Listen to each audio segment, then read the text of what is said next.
అందరికీ నమస్కారం అండి. Welcome to Devastar channel. ఈరోజు వీడియోలో ఎండు చింత చిగురుతో పప్పు చేసి చూపిస్తాను. ఇది ఎలా చేయాలనో ఇప్పుడు చూద్దాము. ఇది చూసే ముందు ఈ చింత చిగురుని ఎలా నిల్వ చేసుకోవాలనేది నేను ఇంతకుముందు షార్ట్ వీడియో పెట్టానండి. మీరు దేవాస్టార్ ఛానల్లో చూడండి. ఇది ఎలా నిల్వ చేసుకోవాలనో తెలుస్తుంది మీకు. ఇప్పుడు స్టవ్ మీద కుక్కర్ పెట్టి కొంచెం ఆయిల్ వేసి 5-6 ఎల్లుల్లిపాయలు వేసి కొంచెం వేగిన తర్వాత కట్ చేసి ఉంచుకున్న ఎర్రగడ్డ ముక్కలు, పచ్చిమిరపకాయ ముక్కలు కూడా వేసి లైట్గా వేగనివ్వాలండి. తర్వాత ముందే కడిగి ఉంచుకున్న కందిపప్పును కూడా వేసి 2-3 నిమిషాలు వేగనిచ్చి తర్వాత టమాటా ముక్కలు కూడా వేసి వేగనివ్వాలి. తర్వాత కొంచెం పసుపు వేసి తగినన్ని నీళ్లు పోసుకొని నేను ముందుగా చూపించినాను కదండి మీకు వీడియోలో చింత చిగురు. ఆ చింత చిగురును 2-3 సార్లు శుభ్రంగా కడిగి ఈ పప్పులోనే వేసుకొని తగినంత ఉప్పు వేసుకొని మూత పెట్టి మంట లో టు మీడియం మధ్యలోనే పెట్టుకోవాలండి. ఎక్కువ మంట పెట్టినాక విజిల్ తొందరగా వస్తాయి కానీ పప్పు ఉడకదు.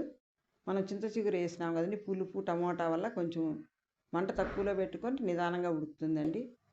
స్టీమ్ వచ్చిన తర్వాత పైన విజిల్ పెట్టేసి 5-6 విజిల్ వచ్చే వరకు పప్పును ఉడికించుకోవాలి. ఇప్పుడు స్టీమ్ పోయిన తర్వాత చూస్తే పప్పు బాగా మెత్తగా ఉడికిపోయింది చూడండి మీరు కూడా. ఇప్పుడు ఈ పప్పును పప్పు గుత్తి తీసుకొని మెత్తగా మెదుపుకోవాలి.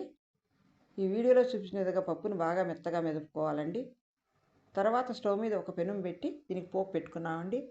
పెనుములో 2-3 స్పూన్లు ఆయిల్ వేసి ఆవాలు జీలకర్ర వేసి చిట్టుపట్టలాడిన తర్వాత కట్ చేసి ఉంచుకున్న ఎర్రగడ్డ ముక్కలు, 2 ఎండుమిరపకాయలు, కొంచెం కరివేపాకు వేసి బాగా ఏగనివ్వాలండి. ఈ పోపు బాగా ఏగిన తర్వాత మనం ముందే రుద్ది పెట్టుకున్న పప్పులో వేసి కలయబెట్టుకుంటే ఎండు చింత చిగురు పప్పు రెడీ అయిపోయిందండి. కాకపోతే ఈ చింత చిగురు కొంచెం కలర్ మారింది అనుకుంటారేమో, కలర్ మారుతుంది కానీ టేస్ట్ అయితే మారదండి.